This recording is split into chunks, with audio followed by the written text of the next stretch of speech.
avons décidé d'aborder ce thème du déséquilibre par un exemple concret qui est celui d'un conflit entre deux critiques d'art qui ont exprimé des positions différentes sur leur rôle. Je pense que l'intérêt de cette affaire, pour rompre avec quelque chose de très... Alors, je suis sensible au souci que vous avez de bien faire les choses, cadrer les choses, mais je pense que l'intérêt de vos démarches, c'est de laisser traîner la caméra sur toute cette énergie fraîche du matin.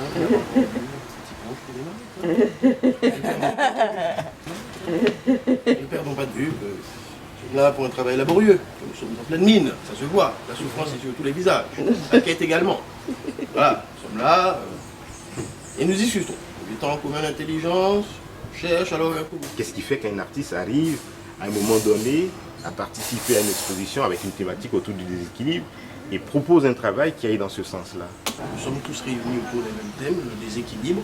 On devrait pouvoir, en tant que critique, pouvoir trouver la convergence de toutes les voies. D'où sortons-nous pour aller vers ce même thème qui est le déséquilibre? En l'occurrence, c'est le commissaire d'exposition qui a fait le choix des artistes, qui vous a contacté les uns les autres pour monter cette exposition. Et le thème avait été d'ores et déjà défini où vous avez participé à le choix et c'est là le rôle du commissaire. Il est chargé d'organiser une manifestation et de faire que tout fonctionne comme il faut. Voilà, commettre l'exposition. Il est là pour ça. Bon, en même temps dit commettre un crime aussi. En l'occurrence, nous sommes dans le temps. Le travail est déjà sur le thème du déséquilibre. Le déséquilibre, pour moi, sans cesse, dans le travail, c'est toujours une remise en question. Il faut toujours que je retrouve mon équilibre, mes repères, les choses comme ça. Et c'est comme ça que j'avance. Ouais, tu vois, ce que tu dis là est important. Moi, ce que j'ai fait moi, puisque dans ma démarche de travail, c'est une thématique comme ça autour de ce que j'appelle les recompositions historiques, à travers comme ça des points de référence qui permettent d'avoir à la fois une lecture sur les questions de l'histoire de l'art, les questions de l'esthétique et comment est-ce que tous ces éléments-là émergent pour donner un sens à de la création.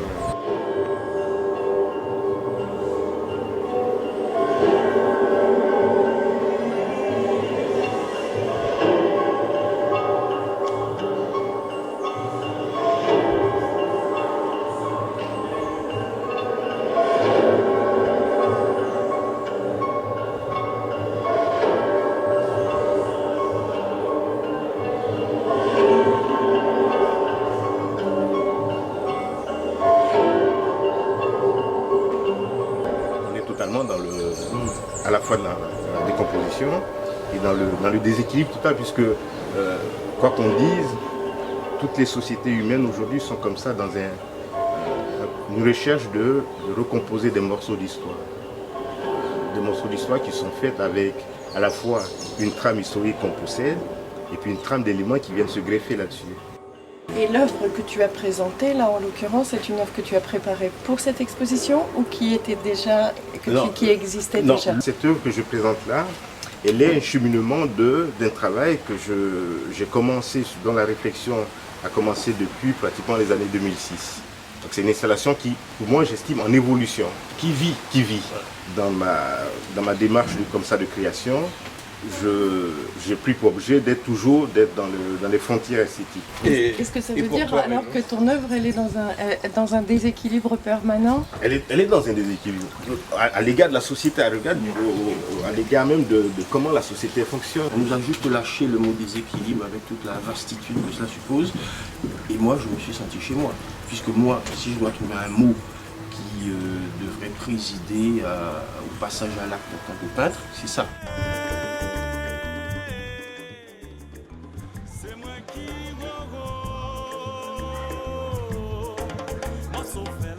C'est-à-dire, moi, je suis allé vers là, moi, j'écris, le fameux moi qui semble gêné, il faut le poser un moment donné, hein, j'y tiens. Donc moi, j'écris, moi, définition aussi. Voilà, oui, moi j'écris, moi je peins, parce qu'au démarrage de tout cela, il y a un problème.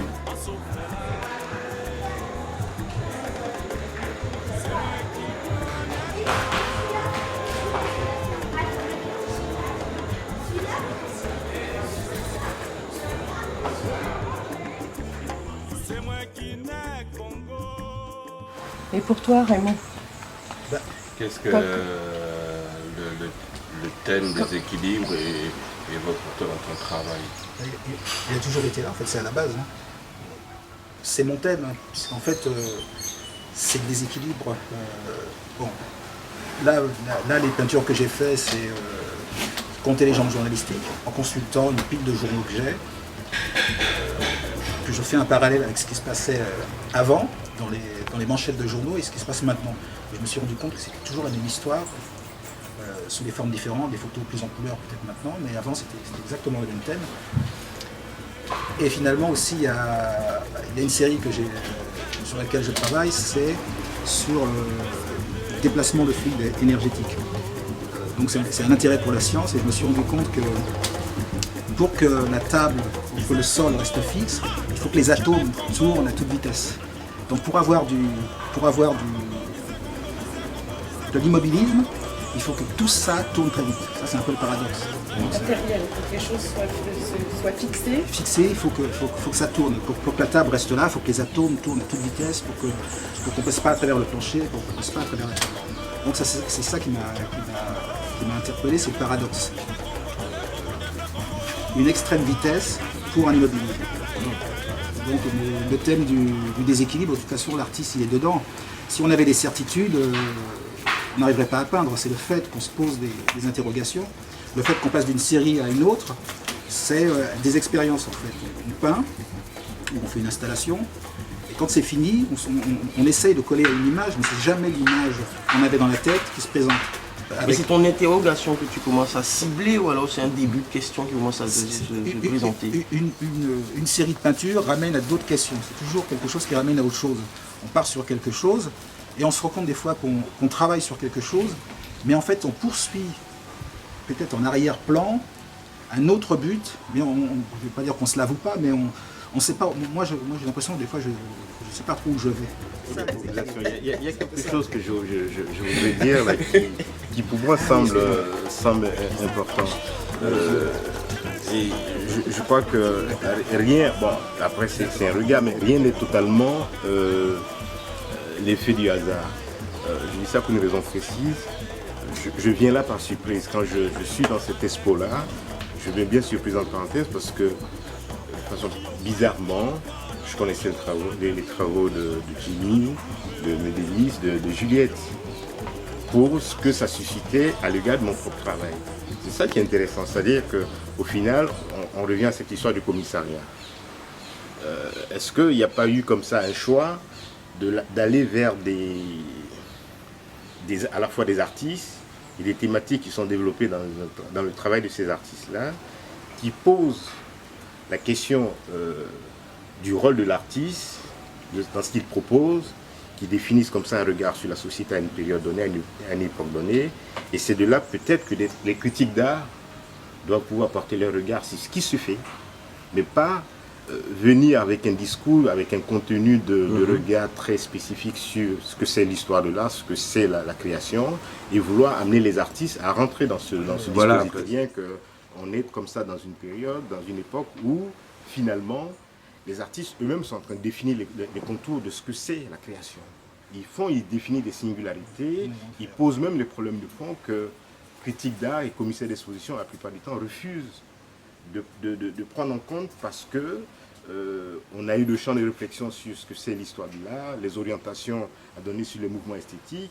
On estime qu'aujourd'hui, il y a une manière d'approcher la création ou même de mettre en place des biennales, des manifestations d'art qui vont à la limite être pilotées en grande partie par des critiques ou des commissaires d'exposition.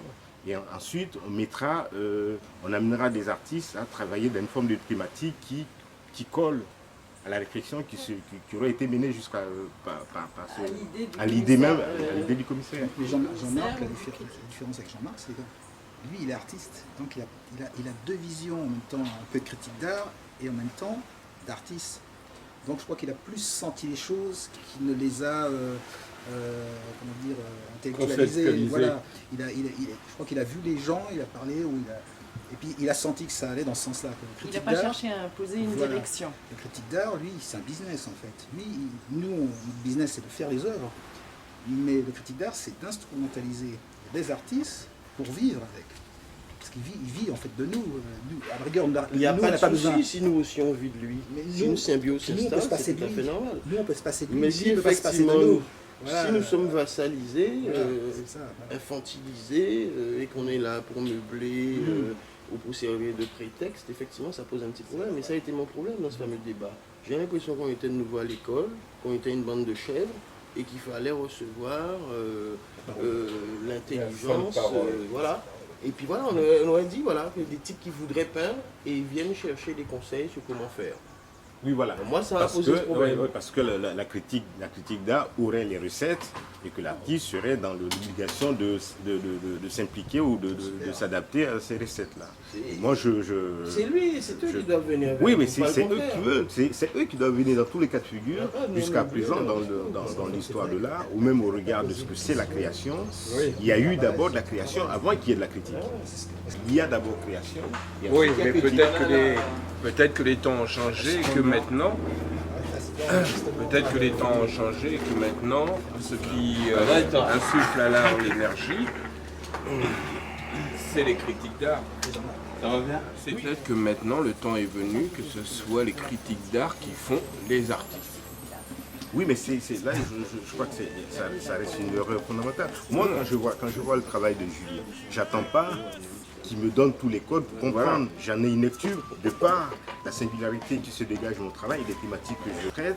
Je me dis là, j'ai face à moi un artiste qui n'utilise peut-être pas le même médium, la même approche esthétique, mais qui est proche de façon très pertinente dans les problématiques qui me touchent. Aujourd'hui, il est vrai qu'on a tendance à dire beaucoup d'artistes se focalisent sur les questions identitaires, mais il faut reconnaître que les questions identitaires, elles ont toujours été au centre de la création. On ne peut pas créer en venant de nulle part. Ah, salut partenaire. Partenaire, toujours défiant l'immensité, prenant énormément de risques. Voilà. Alors qu'est-ce qu'on fait? On foule la terre.